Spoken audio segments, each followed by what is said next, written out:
I have here 3 apples. I think you can see that. I haven't done this yet. I have 3 apples. I also have 2 oranges. Would it be true to say that I have 5 apples?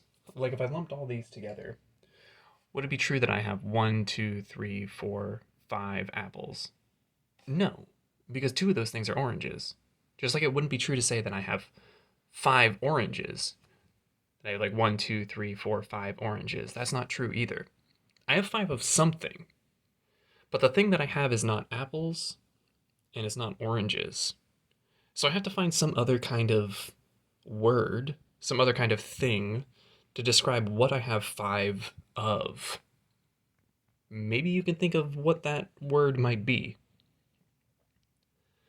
I'm going to use the word I have 5 fruits.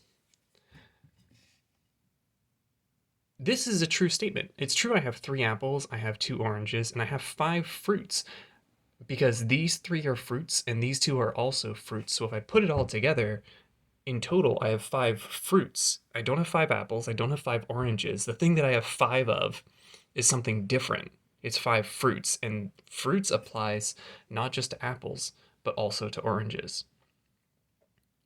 So, likewise, if we're talking about something like this that you've seen a lot of in your math class, so this is like a bar that we split up into 4 parts, and 3 of them are shaded in. Or we took this bar and we split it up into 3 parts and we shaded it in. This top one, since we split it up into 4 parts, it's in fourths, and we have 3 of them. So what we have is 3 fourths. This bottom one, the bar is split up into 3 equal parts, so they're split into thirds, and we have 2 of them. So what we have is 2 thirds. And so just like up here, I don't have 5 fourths. I can't say 1, 2, 3, 4, 5 fourths because these 2 are not fourths. I also can't say that I have 5 thirds, 1, 2, 3, 4, 5 thirds, because these 3 up here, they're not thirds, they're fourths. They're something different. What I have to do, just like I did with fruits, what I have to do is I have to find another kind of thing, another word to use to describe what I have 5 of. Kind of. The number that I'm going to end up using isn't going to be 5, and we'll talk about that in a second. But I have something here, something in common. So, like, how do we talk about the thing that I have in common? So, I'm going to show you the answer, and then we'll walk back to how we got that. So I have 3 fourths, 1, 2, 3, but not these 2. These 2 are thirds. In total, I have 17 twelfths, which sounds super intimidating, way more intimidating than it actually is. By the way, I want you to see this. I actually have 17 twelfths. That's the true statement. I have 17 twelfths, but before that, the first thing that I wrote was 5 twelfths, which is wrong. And then the next thing I wrote was 12 twelfths. Again, wrong. It's actually 17 twelfths, but the thing that I want you to see is I know this super well. Like, I know fractions back to front. I know a lot about math, but I mess up all the time. Even people who have been doing math for years, who do math professionally, they mess up all the time. So don't ever feel bad about messing up on your math. Just maybe don't write it in marker because then you can't erase it. You have to do something like this. Okay, so I have 17 twelfths.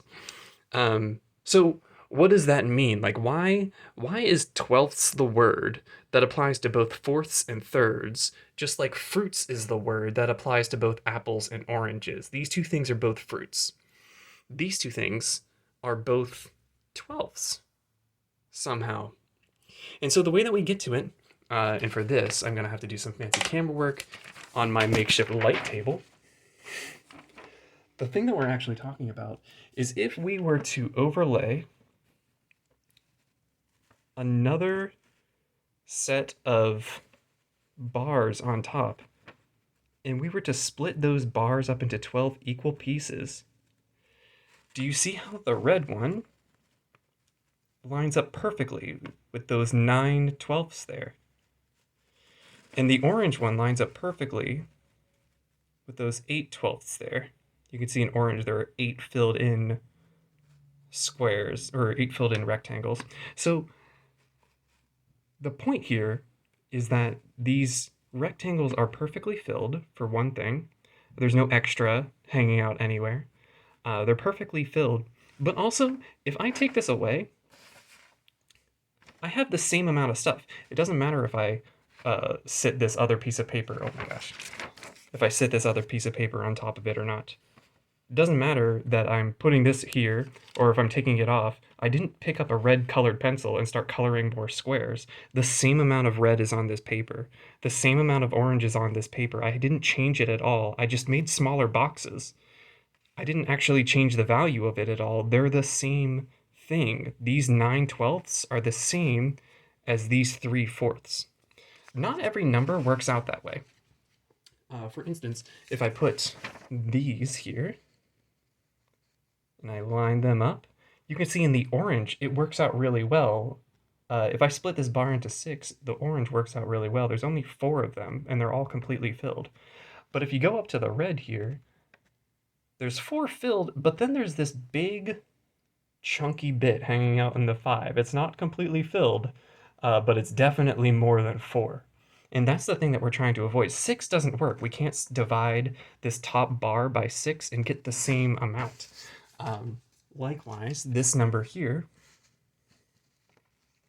this 8, you can see it works out really well for the top red rectangle. If we split the bar into 8 pieces, we have 6/8 up in the top. But this bottom in the orange, again, we have this weird bit sticking out here. It's not the same amount. It's 5 and then some. So the reason why 12 works is because 12 is a number where if we put this up here, 12 fits perfectly with these 9 and also perfectly with these 8. So we have to split this bar into 12, split these 2 bars into 12 to make sure that we have like a number that works for both bars. And then the question is, how many of those 12ths do we have? Well, we have 9 up here at the top, and then we have 8 down here at the bottom. So if we have 9 up here and 8 down here, then we have 17 total. Not 5, but then we have 17 total. So the point that we want to wrap up with here is that the whole reason why we write equivalent fractions is because we need a number, we need some kind of unit here that applies not just to the top row, but also to the bottom row, not just to the first fraction, but also to the second fraction. So these are apples, but these aren't. These are oranges, but these are not, but they are all fruits. These are fourths, but they're not. These are thirds, but these aren't. But all of them can be evenly split into 12ths.